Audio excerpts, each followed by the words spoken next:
In this video, we'll be learning about fractional exponents.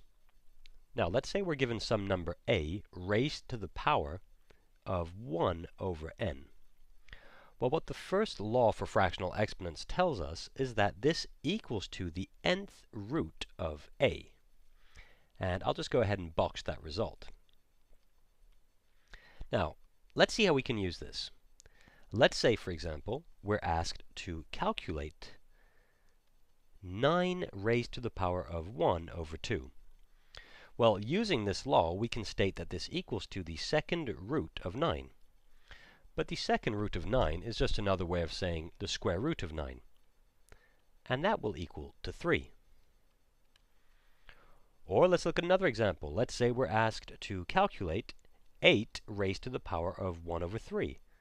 Well, using this law again, we can state that this equals to the third root of 8, and the third root of 8 is just the cubic root of 8. And the cubic root of 8 equals to 2.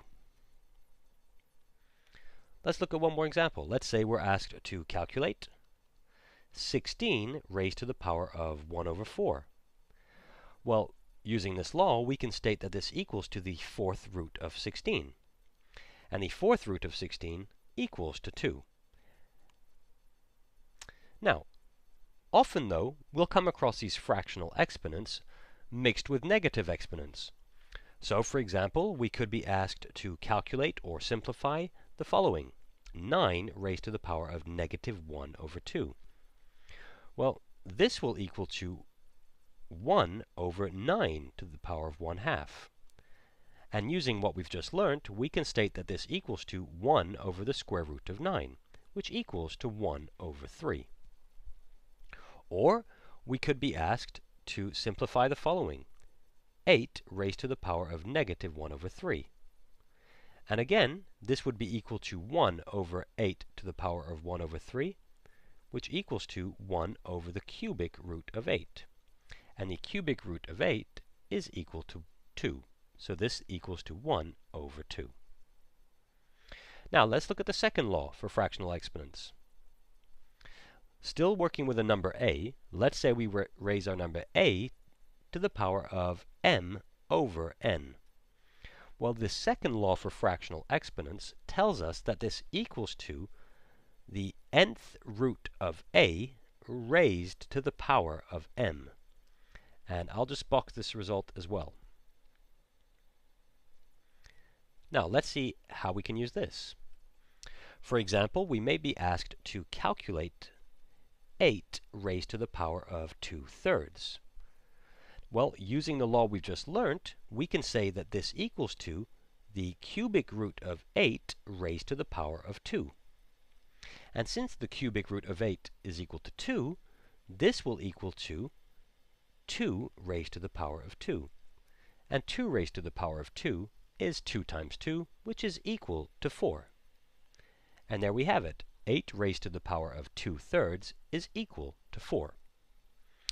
Or let's look at another example. Let's say we had to calculate 16 raised to the power of 3 over 2. Well, again, using this law, we can state that this equals to the second root of 16 raised to the power of 3. And remember, the second root is just the square root, so the square root of 16 is 4. So this equals to 4 raised to the power of 3. And 4 raised to the power of 3 is 4 times 4 times 4, which equals to 64. And there you go. 16 raised to the power of 3 over 2 equals to 64. But just as in the previous examples, we could very well deal with this type of fractional exponent and negative exponents at the same time. So, for instance, we may be asked to calculate or simplify the following: 125 raised to the power of negative 2/3. Well, since we're dealing with a negative exponent, that means we're dealing with the reciprocal, so this would mean that we're dealing with 1 over 125 to the power of 2/3.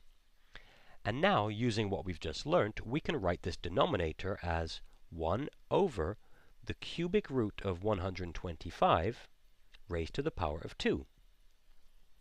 And the cubic root of 125 is equal to 5. So this equals to 1 over 5 raised to the power of 2. And 5 raised to the power of 2 is 5 squared, which is 5 times 5, 25. So this equals to 1 over 25. And there you have it. Those are the laws for fractional exponents, and we've just seen how we can use them to simplify exponential expressions.